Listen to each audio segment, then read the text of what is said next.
उत्तराखंड के लोकप्रिय मुख्यमंत्री आदरणीय पुष्कर सिंह धामी जी,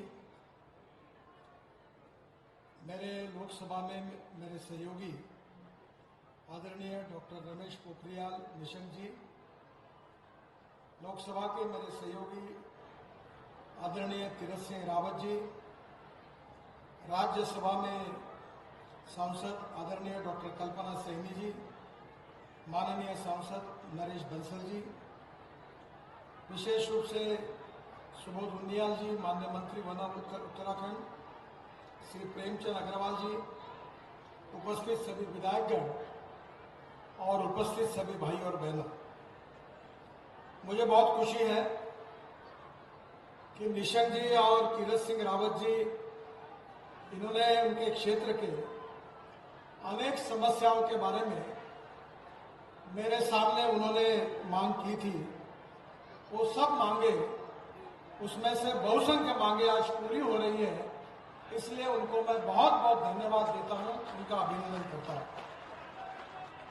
अभी प्रेमचंद अग्रवाल जी और तीरथ सिंह जी ने और निशंक जी ने ये मांग की है कि विशेष रूप से जो श्यामपुर फाटक है, श्यामपुर फाटक, यहाँ आरओबी और आरओबी बनने के बारे में उन्होंने मुझे मांग की है।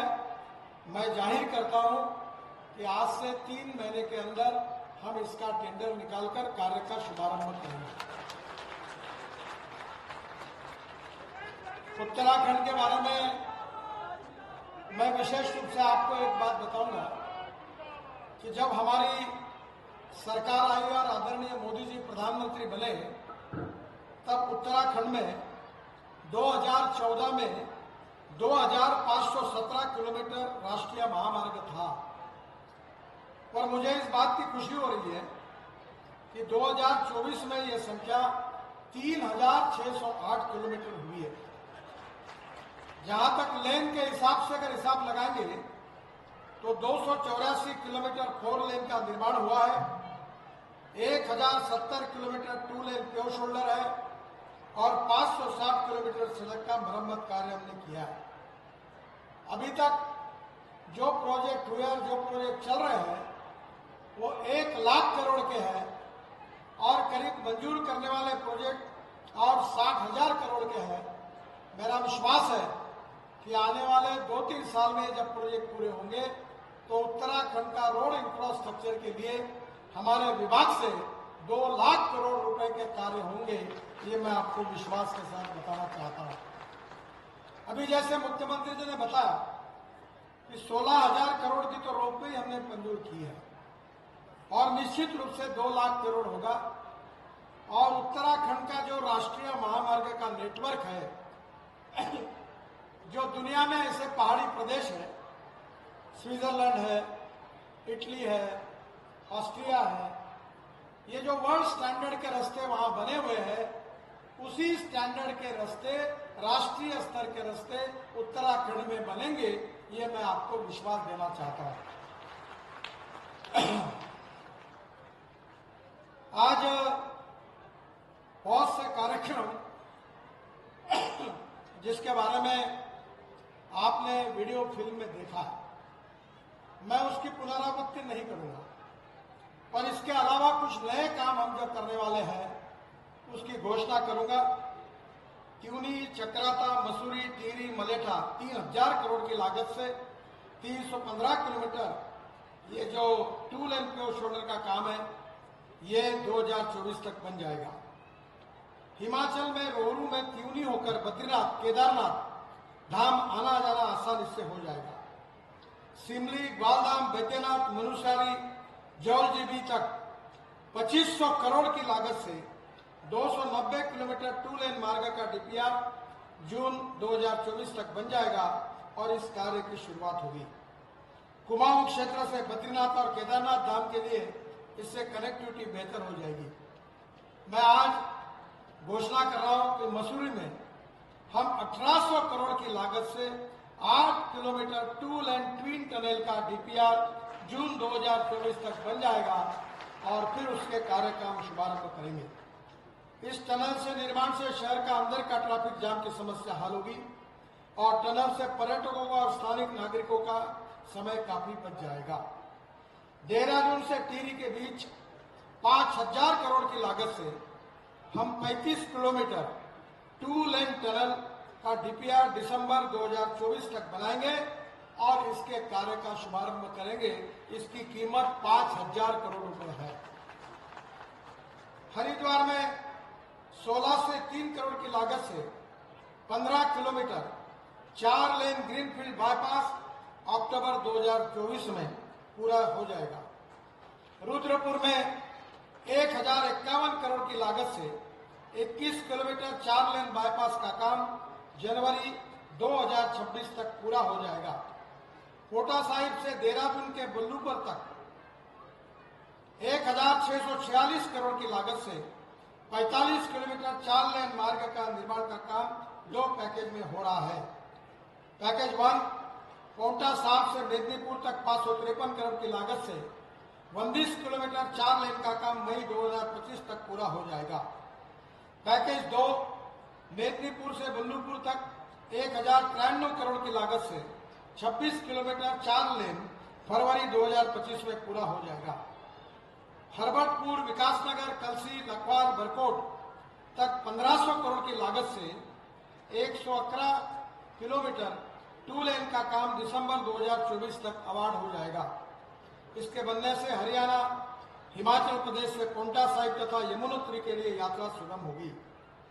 भैरव घाटी नैलोंग नागा तक 850 करोड़ की लागत से 70 किलोमीटर 2 लेन का डीपीआर जून 2024 तक बन जाएगा।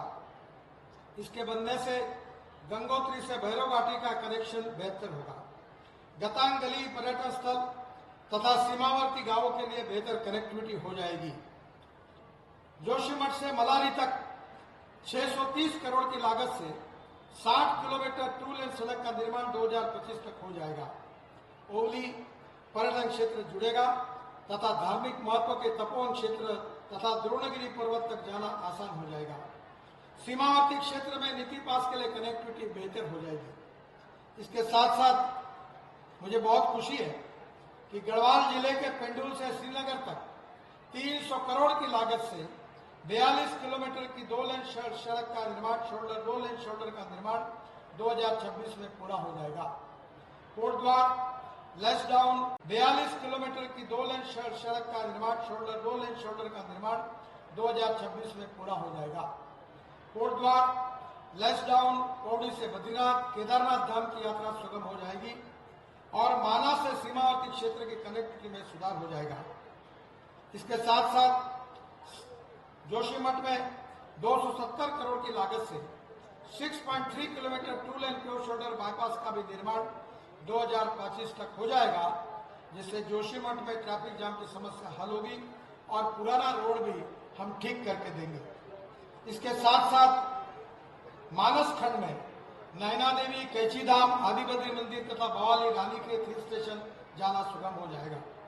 चमोली चौपटा से कुंड तक 1200 करोड़ की लागत से 80 किलोमीटर 2 लेन का जो काम है इसका डीपीआर शुरू हो गया है।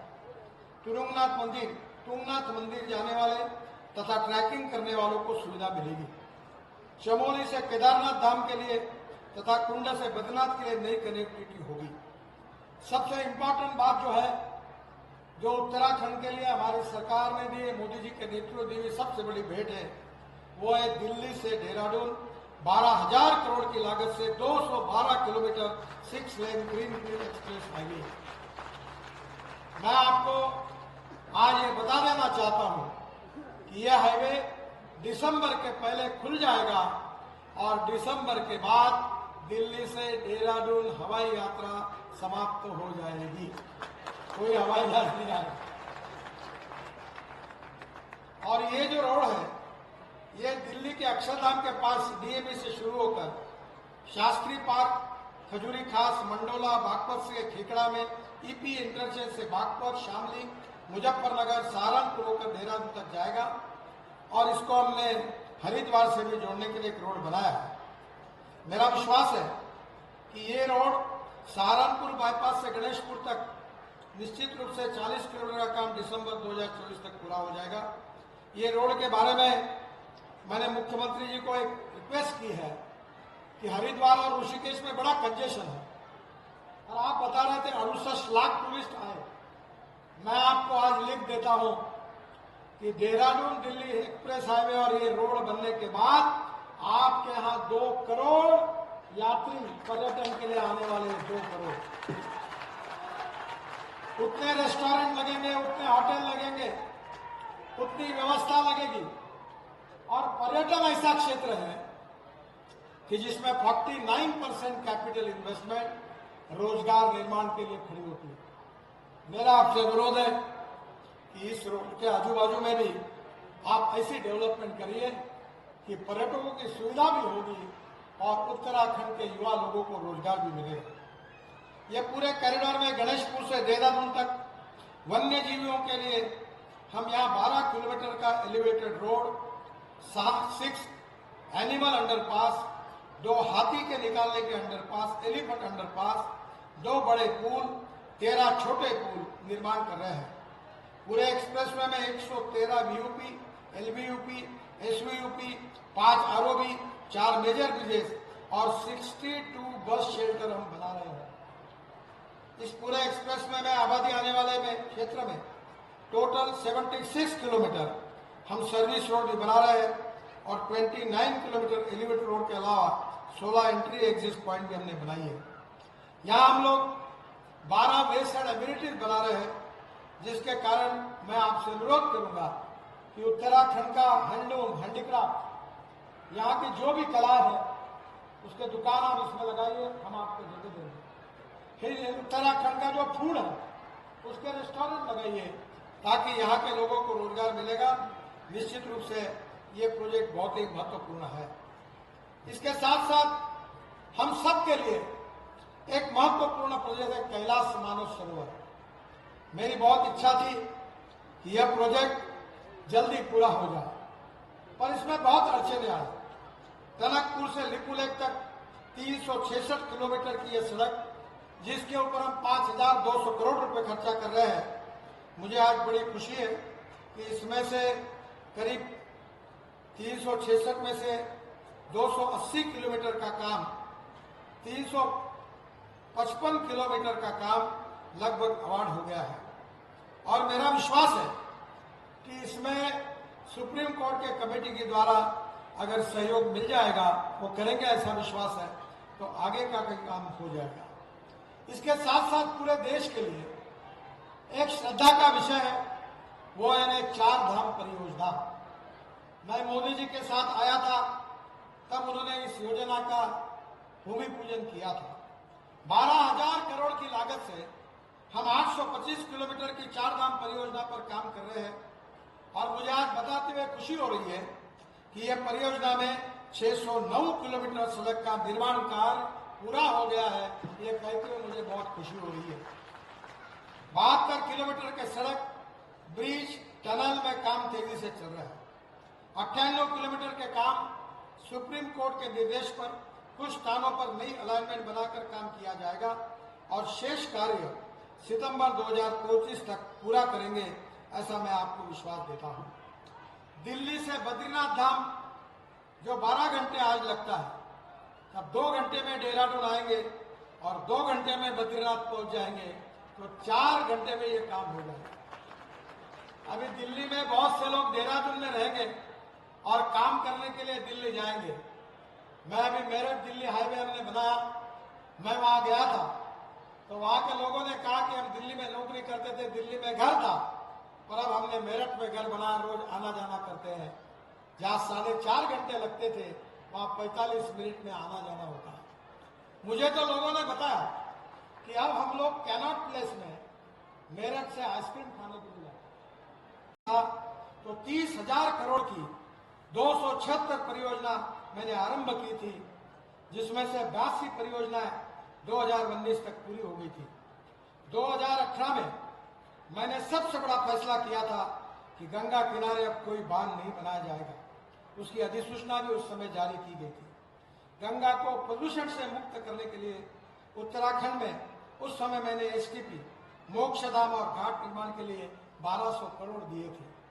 मैं आदरणीय मुख्यमंत्री जी को प्रार्थना करूंगा कि हमारी गंगा अविरल हो, निर्मल हो और ये प्रदूषण से, जल प्रदूषण से इसको मुक्ति मिले, इसके लिए आप विशेष ध्यान दीजिए। गंगा में कोई होटल का पानी, गंदा पानी नहीं जाना चाहिए। ये पूरे देश के लोगों की आस्था और श्रद्धा है और निश्चित रूप से इकोलॉजी एंड एनवायरमेंट के लिए भी आवश्यक है। आप जरूर इसमें कार्य कर ही रहे हैं। आपके नेतृत्व में नमामि गंगा अविरल निर्मल होगी। वो देश के करोड़ों भारतवासियों का सपना इस निमित्त पूरा होगा। यही मेरा आपसे निवेदन है। दूसरी बात, इस देवभूमि को प्रदूषण से मुक्त करें। अब मैं कहता था वो बात अस्तित्व में आ गई। 5 साल में देश में डीजल पे चलने वाली बसेस नहीं रहेंगी, सब इलेक्ट्रिक बसेस हो जाएंगी। इलेक्ट्रिक कार आ गई, इलेक्ट्रिक स्कूटर आ गई, इलेक्ट्रिक ऑटो रिक्शा आ गई। किसानों ने तैयार की हुई इथेनॉल की गाड़ी आ गई। अब मैं हाइड्रोजन की गाड़ी में घूमता हूँ, इथेनॉल के गाड़ी में घूमता हूँ, इलेक्ट्रिक के गाड़ी में घूमता हूँ। कल 2 दिन पहले मैंने एक लूना को लॉन्च किया, इलेक्ट्रिक लूना। मैं जब विद्यार्थी था तब लूना चलाता था पेट्रोल में, तो उसका कॉस्ट आती थी 40 पैसे पर लीटर। मैं बात कर रहा हूँ करीब 40 साल पहले की। और आज मैंने जब इलेक्ट्रिक लूना को लॉन्च किया तो उसका खर्चा 10 पैसा प्रति किलोमीटर। आप उत्तराखंड में रोपवे, केबल कार, खानाकुलर रेलवे, अर्बन ट्रांसपोर्ट और इलेक्ट्रिसिटी। मैं तो बेंगलोर में हवा में चलने वाली बस चलाने का सोच रहा हूँ, जहाँ 250 लोग हवा में उड़ते उड़ते जाएगा। और मैं आपको मालूम है, ठोकराड़ मारने वाला लीडर मैं नहीं हूँ। मैं जो बोलता हूँ वो डंके के चोट पर पूरा करता हूँ। मैं मुख्यमंत्री जी को कहूंगा, तुम पैसा मत लगाइए, ये पूरे ब्रिज आपने बनाए। अभी हम पूना में और चेन्नई में ब्रिज बना रहे हैं। नीचे में रोड, ऊपर में ब्रिज, उसके ऊपर में ब्रिज, उसके ऊपर में बैठे। चेन्नई में और पूना में बना रहे। अब मुझे पहले बोलते तो मैं भी ये डबल डेकर बना देता था, क्योंकि यहाँ बहुत एक ही साइड में डेवलपमेंट हुई है। अब आप गंगा के बीच में जोड़ने के लिए एक स्टडी करिए, पहाड़ों को ऊपर से ऊपर जोड़ने के लिए स्काई बस शुरू करिए, ताकि नीचे से कोई चलेगा ही नहीं। और इसलिए पब्लिक ट्रांसपोर्ट और इलेक्ट्रिसिटी मैं करीब 1.5 लाख करोड़ के प्रोजेक्ट कर रहा हूं। आपके प्रदेश में 16,000 करोड़ के कर रहा हूं। अरे 2, 4, 5 हजार करोड़ और मांग लो, मैं आपको दे दूंगा। आप जल्दी प्रपोजल भेजिए और ये उत्तराखंड की जनता को प्रदूषण से मुक्ति दिलाइए। Import substitute, cost effective, pollution free और इंडिजिनस। अब हमने G20 में बायोफ्यूल का अलायंस किया। मैं तो इसका बहुत एक्सपर्ट हूँ, कंसल्टेंट हूँ। अब मेरा सलाह सब प्राइवेट सेक्टर के लोग भी लेते हैं, तो आप जरूर इसकी शुरुआत करिए। इस देश का किसान अब केवल अन्नदाता नहीं है, वो ऊर्जादाता बना है। इस देश का किसान केवल अन्नदाता और ऊर्जादाता नहीं, अब बिटुमिन दाता बना है। और अब पानीपत में हमने एक प्रोजेक्ट शुरू किया है, परली से, राइस स्ट्रॉ से 1 lakh litre ethanol, 150 tonne biobitumen और 76,000 tonne bio aviation fuel, sustainable aviation fuel, यानी हवाई ईंधन। मैं किसान हूँ, 3 चीनी मिलें चलाता हूँ, जितनी तुम्हारे उत्तराखंड में उतनी मैं मेरे क्षेत्र में चलाता हूँ। मैं किसानों में काम करता हूँ और मेरा सपना है कि 16 लाख करोड़ का फॉसिल फ्यूल, पेट्रोल, डीजल अब देश में आयात नहीं होगा। इस देश का किसान इस देश की फ्यूल को निर्माण करेगा। अब वो पूरा होते हुए दिख रहा है। जब मैं बीजेपी का अध्यक्ष था, बोलता था, ये कोई विश्वास नहीं रखते थे, क्योंकि आउट ऑफ बॉक्स जब बात करते तो लोग विश्वास नहीं रखते थे। हमारे सुदर्शन जी राष्ट्रीय स्वयंसेवक संघ के सरसंघ चालक बार बार कहते थे, मैं अकेला उनके साथ चलता था, बाकी आजू बाजू के लोग भी बोलते थे ये कैसा संभव है। अरे असंभव को संभव में करना, इसी को तो लीडरशिप कहते हैं। मैं बहुत बार एक बात कहता हूं कि impossible word itself it means that I am possible. और कुछ लोग ऐसे होते हैं जो समस्याओं का रूपांतर अपॉर्चुनिटी में करते हैं। और कुछ लोग ऐसे होते हैं जो अपॉर्चुनिटी का रूपांतर समस्या में करते हैं। अब ये आदरणीय मुख्यमंत्री जी तरुण है, उत्साही है, इस प्रदेश के लिए काम करना चाहते हैं, नए विजन के साथ, नए पीढ़ी और जवान लोगों की अपेक्षाओं के साथ टेक्नोलॉजी का उपयोग करना बहुत आवश्यक है। Innovation, entrepreneurship, science, technology, research, skill, successful practices, we name it as knowledge, and conversion of knowledge into wealth is the future. दूसरी बात, कोई मटेरियल वेस्ट नहीं है, कोई व्यक्ति वेस्ट नहीं है। You can convert waste into wealth. और इसलिए मैं अपने शहर में टॉयलेट का पानी बेचता हूं, महानगर पालिका 300 करोड़ रुपए मिलते हैं। टॉयलेट का पानी बेचकर 300 करोड़ मिलते हैं। आप चिंता मत करिए, आप ऐसी विजन इस प्रदेश को दीजिए, देवभूमि को दीजिए, जो भय, भूख, आतंक और भ्रष्टाचार से मुक्त हो, जो स्वच्छ भारत अभियान के अंतर्गत कहीं भी कोई कचरा नहीं मिले, गंदा पानी नहीं मिले, गंगा अविरल निर्मल हो, पूरे दुनिया के लोग आएंगे तो गंगा में स्नान करके धन्य होंगे, ऐसी अविरल निर्मल गंगा हो। इस उत्तराखंड को जल प्रदूषण, वायु प्रदूषण, ध्वनि प्रदूषण से मुक्त करो। ये उत्तराखंड केवल आपका नहीं है, तो देश के लाखों करोड़ों लोगों के आस्था का विषय है, उनकी श्रद्धा है।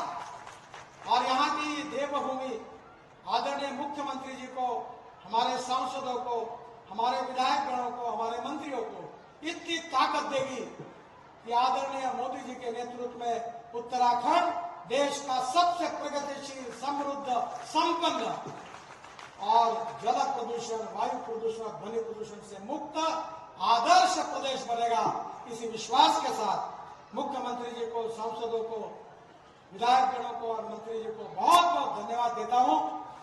आज 10,000 करोड़ के काम मैंने मुख्यमंत्री को लिस्ट दी है, वो लैंड एक्विजिशन और फॉरेस्ट के क्लियरेंस कर देंगे तो 3 दिन में और 10,000 करोड़ रुपए मैं उत्तराखंड के लिए दे दूंगा।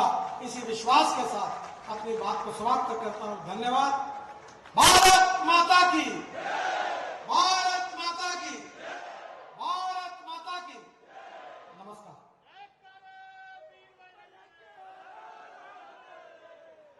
अभिभूत हैं, कृतज्ञ हैं, अनुग्रहित हैं महोदय।